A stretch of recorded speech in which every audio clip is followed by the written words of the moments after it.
तो भगवान नाभि ने मरु देवी के साथ में यज्ञ पुरुष भगवान की प्रार्थना की। इनके यहाँ स्वयं भगवान ऋषभ देव रूप से आए। सारे देवताओं ने पुष्पों की बरसात की। सारे संसार में जयकार लगाई।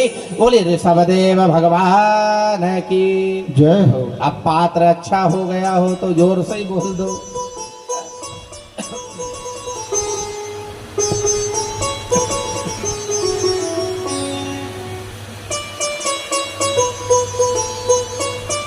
ऋषभदेव भगवान के यहाँ भरत का जन्म हुआ।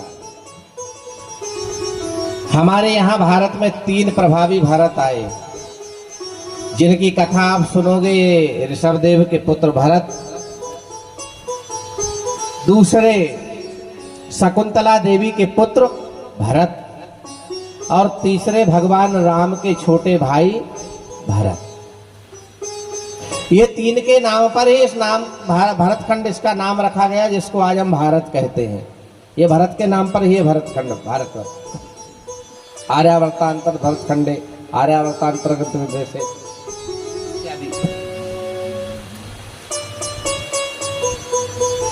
और भरत जी ने जब यहाँ राज्य संभाला तो ऋषभदेव खांडेर वन में चले गए तपस्या करने।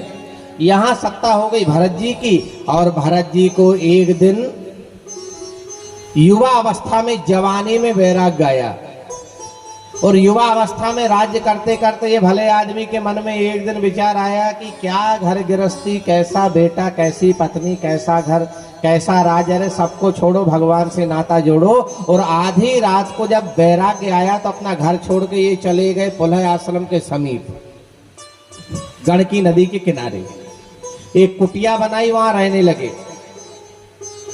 और वहां रहते हुए त्रिकाल संध्या भजन पूजन करना, ये महाराज भरत का रोज का काम था। अब देखो, जो वैराग्य आया ना, वो युवा अवस्था में आया। अच्छा, वैराग्य की 2 उम्र होती है। या तो वैराग्य 13 साल, 9 साल से 13 साल की उम्र में आ जाए। 9 साल की उम्र से 13 साल की उम्र, वो 5-6 साल की आयु के दौरान अगर वैराग्य आ जाए तो वैराग्य ठीक रहता है, सुरक्षित रहता है, कोई खतरा नहीं। और या फिर वैराग्य आए तो बुढ़ापे में आए, 60 के बाद। तो 60 के बाद वाला वैराग्य भी काम का है, और 13 साल, 9 साल से 13 साल के बीच का वैराग्य भी काम का है। पर कोई आदमी सोचे मैं 17, 18, 20 साल या 30 साल की उम्र में वैराग्य धारण कर लूं, तो उसे हो ही नहीं सकता है। कैसे मान ले? असंभव है। अरे ऊंट की पीठ पर बैठोगे तो मलकनी तो आएगी।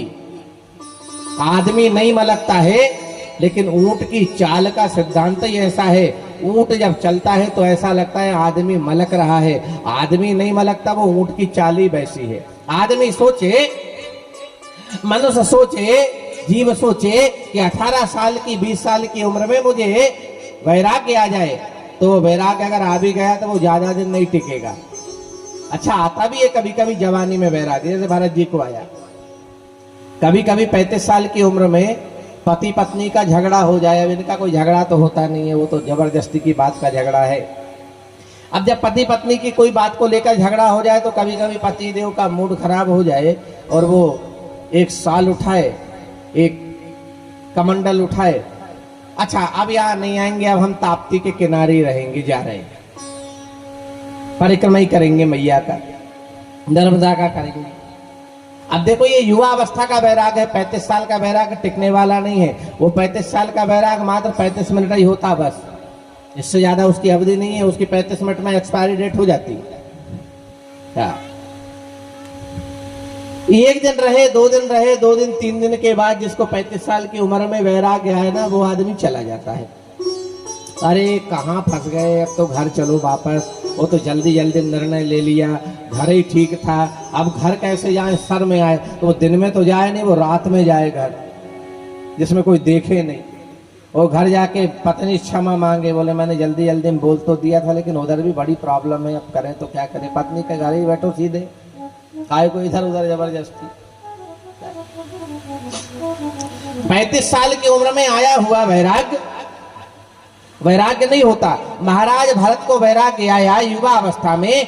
गंडकी नदी के किनारे गए, त्रिकाल संध्या पूजन भजन करते थे। एक दिन की बात, सूर्य को अर्घ दे रहे थे महाराज अंजलि लेकर के जल से। ऐसा सूर्य सहस्त्रागी, वो नदी में पानी पीने आई, गर्भवती थी, शीघ्र ही एक बच्चे को जन्म देने वाली थी। संयोग से उसका पानी पीने के लिए मुंह आगे बढ़ाना हुआ जल के तरफ, और एक सिंह ने सिंहनाद किया, जोर का दहाड़ लगाई। अब वो सिंह की दहाड़ सुनकर के मृगी घबराई कि ऐसा नहीं हो ये मुझे मार दे। देखो मैं अपना एक बिल्कुल आंखों देखा अनुभव आपको कह रहा हूं। सिंह और मृग, ये दोनों में मरने के बाद भी इनके अवयव कभी इनकी खालों में नष्ट नहीं होते। ये मेरा देखा हुआ प्रमाण है चमन जी, वास्तविक है ये बात। नहीं मेरी बात मानो तो मैं आपको प्रयोग बता रहा हूं, बहुत अच्छा। हिरन की खाल से कभी ढोलक मढ़ लेना, तबला ढोलक प्रमाण है। हिरन की खाल से या बकरी की खाल से कभी ढोलक मढ़ लेना, और ढोलक मढ़ने के बाद अगर कहीं सिंह की खाल मिल जाए, हालांकि आसान नहीं होती हो, अगर कहीं सिंह की खाल मिल जाए तो देखो सिंह भी नहीं है और मृगी भी नहीं है, अब दोनों की खाल ही खाल है बस। ना शेर जिंदा है और ना वो मृग जिंदा है, लेकिन उसकी खाल में भी कितना प्रभाव होता है। अगर मृग की खाल से मड़ी हुई ढोलक के ऊपर आपने शेर की खाल रख दी तो मृग की खाल जो होती है वो पानी छोड़ देती है और दो टुकड़े बीच में से हो जाती अपने आप। उस खाल में इतना प्रभाव है साहब, तो विचार करो सिंह में कितना प्रभाव होगा। और वो मृगी ने जैसी उसकी आवाज सुनी, उसने सोची मेरा गर्भ का बच्चा ये खा नहीं जाए, मैं मर जाऊंगी तो बच्चा भी मर जाएगा, मैं भले प्राण निकल जाए, बच्चे को कुछ नहीं होना चाहिए। मृगी ने नदी पार कर गई, जब नदी पार की तो प्रसव किया, और प्रसव किया बच्चा गिर गया नदी में, और नदी में गिर करके मृगी तो उस पार मर गई, लेकिन बच्चा बहते हुए महाराज भरत के हाथों से टकरा गया। महाराज भरत ने वो बच्चा उठाया, और बच्चा उठा करके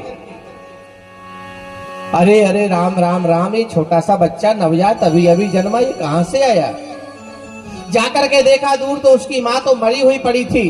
अब भरत जी ने बच्चे को बचाया, अच्छा किया, लेकिन वो जंगल का जानवर था, उसे छोड़ देना था। तुम तो भजन करने आए थे, भले आदमी करना था। बस यही भूल तो हमारे द्वारा हो जाती जिंदगी में। भरत जी आए और भरत जी ने वो मृग के बच्चे को अपने आश्रम पे ले आए। अरे अरे राम राम राम, ये छोटा सा बच्चा एक दिन का, इसकी माँ भी मर गई, इसको पालेगा कौन, इसको दूध कौन पिलाएगा, इसको कौन संभालेगा, इसको कोई जीव जानवर सिंह इत्यादि नहीं खा जाए। अब अगर मैं इसको नहीं बचाऊंगा तो कौन बचाएगा, और अब मैं भी तो अकेले ही रहता हूँ। अरे तो भले आदमी, तुमको कौन ने कहा था तुम अकेले रहो, तुम्हारा तो भरा पूरा परिवार था, काहे को छोड़ के आया तू। अब मैं भी तो आश्रम पे अकेले ही रहता हूं, ये मृग का बच्चा रहेगा तो मेरा मन लगा रहेगा। आश्रम ले आए। अब थोड़ा बहुत माला जाप करते थे, भजन करते थे, वो भजन करना भी बंद हो गया। कभी कभार टाइम मिले तो कर लेते, और पूरा समय वो मृग संभालने में निकाल दे। सवेरे से उठे, उठ करके वो बड़ की छाल निकाले, उसका दूध निकाले, दूध निकाल के बच्चे को पिलाए, फिर उसको नहलाए, साफ सफाई करे, उसकी व्यवस्थाएं करे। ठंडी में उसको ठंडी नहीं लगे तो ठंडी के वस्त्र उसके शरीर को पहनाए। जैसे हम अपने बच्चे को संभालते हैं ना, ऐसे उस मृग को संभालते महाराज भरत। और कभी कभी टाइम मिले तो पूजन करते, तो पूजन में क्या माला लिए, माला लेके फेरने लगते। पर बड़ी विडंबना, ऐसा कोई भजन होता है क्या। अब भरत जी का ऐसे ही भजन चलता था। ये देखो जरा इधर, ये माला, ये माला ली,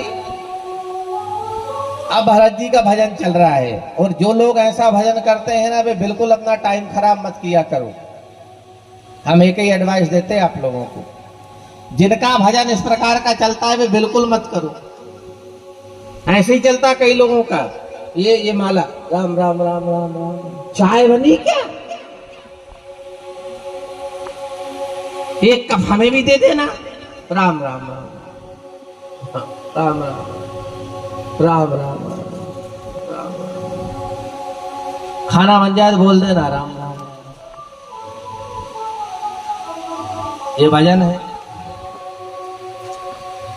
जो लोग ऐसा भजन करते हैं, ये भजन का क्या हल है भाई? इस भजन का क्या तात्पर्य है? इस भजन का क्या प्रॉफिट है? मेरे को तो ये समझ नहीं आता। माला तो कर में फिरे और जीभ फिरे मुख माही, मनवा तो चहु दस फिरे यह तो सुमेरन नाही। माला कहीं है, मन कहीं है। अब माला फेर रहे हैं और मन मुल्ताई में घूम रहा है। क्या करेगी माला? महाराज भरत का ऐसे ही भजन होता था। माला हाथ में लिए और राम राम राम राम कृष्ण कृष्ण कृष्ण हरे गोविंद चल रहा था, लेकिन नाम ही चल रहा था। ध्यान नाम में नहीं था, ध्यान भगवान में नहीं था। हाथ में माला थी और ध्यान मृग में था कि देखो इतने इसके नेत्र कितने सुंदर हैं भाई। हाथ में माला और मृग के नेत्र दिखाई दे रहे। इसके सींग आ जाएंगे। इसके अभी छोटे छोटे सींग हैं, फिर बड़े सींग हो जाएंगे। जब बड़े सींग हो जाएंगे, अब ये देखो कूदेगा कितना अच्छा, ये अभी कितना अच्छा लगता है, इसका रंग कितना अच्छा है। माला हाथ में चल रही है और मृग का रंग देख रहे। हाँ, कई लोगों का भजन ऐसे ही होता है। वे सवेरे सवेरे उठे और ऐसे उठे कि ना घर वालों को सोने दे ना खुद सोए। होते हैं कि नहीं? ऐसे कई सिर दर्द हैं। अच्छा, वे सवेरे से उठे तो ऐसा समझे कि हम भगवान के ऊपर बहुत बड़ा एहसान कर रहे हैं। हम उठे और सवेरे से उठने के बाद जैसे तैसे स्नान, सबसे पहले उनको चाय माता चाहिए। चाय मिले तो कुछ काम बने। हाँ, ऐसा भजन कोई काम का नहीं जिसमें ये लगे कि हम भगवान के ऊपर एहसान कर रहे हैं या घर वाले के ऊपर एहसान कर रहे हैं। आजकल लोग भजन के नाम पर यही खाना पूर्ति करते हैं भगवान के, घर वालों को। अरे भजन करना चुपचाप बैठ के करो, लेकिन घर में इतना तहलका मचाएं कि पूरे घर के लोग इनकी आवाज सुन के उठ जाए कि भैया उठ जाओ, अब नाक में दम हो गया है। हाँ, ना दूसरों को सोने दे ना खुद सोए, क्योंकि उन्हें तो नींद आती नहीं। अच्छा, वैसे भी बुढ़ापा ऐसा होता है कि बुढ़ापे में सबसे पहले नींद ही जाती है। नींद नहीं आती बुढ़ापे में कभी। हाँ, और जितनी ज्यादा उम्र बढ़ती जाती है ना, उतना ज्यादा आदमी का दिमाग चार तरफ चलता है। जहां चलना चाहिए वहां चलता नहीं। अच्छा देखो, जिंदगी भर भले खेत में नहीं गए, लेकिन बुढ़ापा जैसे ही आए आदमी, अरे वो जमीन भी चली जाएगी, वो मकान भी चला जाएगा। लड़कों का ध्यान ही नहीं है, कुछ समझते ही नहीं है, कुछ देखते ही नहीं है। जैसे ये भले आदमी पूरी जिंदगी देखे ही करते थे, लेकिन बुढ़ापा जैसा जैसा पास आता है, आदमी उतना ज्यादा डिस्टर्ब करता है स्वयं को भी और दूसरों को भी, घर वालों को भी। क्या फायदा उससे? अपना राम राम बजो, 2 रोटी खाओ, तुम्हें भोजन से मतलब। लेकिन नहीं, भोजन से उस समय तो पूरी प्रॉपर्टी से उनको ही मतलब है। क्या लेना देना था? भरत का भी यही भजन था। भरत जी मृग को देखते और भजन करते, थोड़ा बहुत समय मिल जाता तो, पर भजन का प्रभाव कभी समाप्त नहीं होता। जैसे करो एन प्रकारेण, थोड़ा करो बहुत करो, पर इसका प्रॉफिट तो है। अब एक दिन की बात, वो मृग कहीं भाग गया। अब जैसे ही मृग भागा तो भरत जी को ऐसा लगा जैसे कंजूस आदमी की गिड्डी में से 100 का नोट गायब हो गया हो। अच्छा, कंजूस आदमी को देखा आपने? कंजूस आदमी के पास अगर 10,000 रुपए की गिड्डी है और अगर उस गिड्डी में से एक नोट सूखा इधर उधर निकल गया ना, तो पूरे दिन वो एक ही जुगाड़ में रहता है कि एक नोट इसमें वापस कैसा जाएगा। अच्छा, जो ज्यादा कंजूस होते हैं ना, वे उनके पास के पैसे खर्च नहीं करते। अगर वे बीमार भी हैं तो वे पड़ोसी से उधार ले लें, 200 देना यार।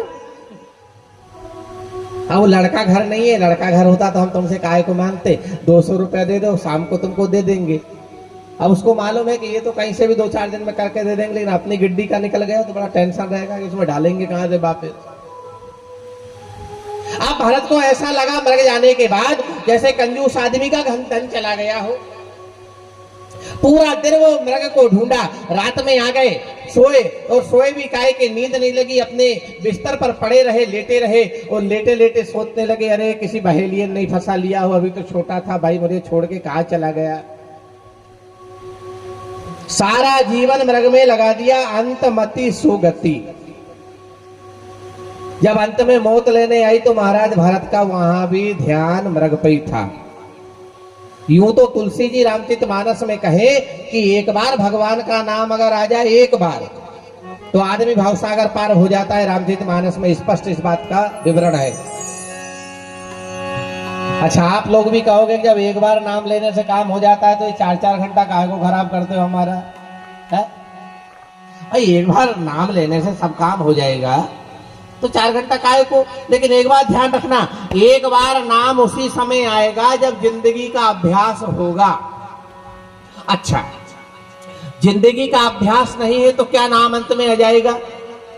अगर पूरी जिंदगी हाय हाय करके गई है ना तो मौत भी तुम्हारी हाय हाय करके हो जाएगी। तुम ये विचार मत करना कि अंत में जिंदगी भर हम हाय करें, अंत में हरि कह लेंगे। हाय हाय करने वाला कभी हरि नहीं कह सकता।